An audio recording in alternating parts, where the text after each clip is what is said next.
So yun guys, good morning at andito tayo ngayon sa ginagawa naming bahay. Ayan.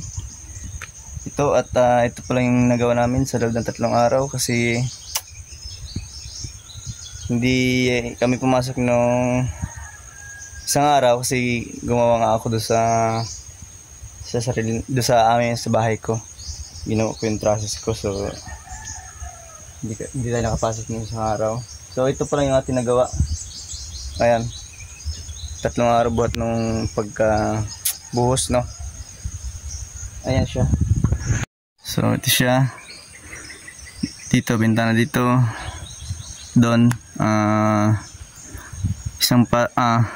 bintana na to. Tapos patong na to. Tapos bintana na siya, no? Ayan. Ayan. Ito yung kwarto. Kwarto to, 2. Dito tayo maggagawa ng pintuan.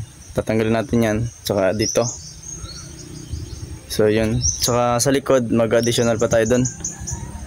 Magdadagdag pa tayo doon. Gigibay natin yung pader doon sa harap. Sa likod pala. So yun lang guys. At ngayon ay itutuloy pa natin yung ating sintada. So sintada tayo ngayon para magkaroon na siya ng mukha na bintana, no? So yun lang guys, at pinakita ko lang sa inyo itong aming ginagawa. So hanggang dito lang guys, at abang-abang na lang sa mga susunod ko pang update ito sa aking ginagawang bahay, no? So yun lang guys, salamat, bye bye.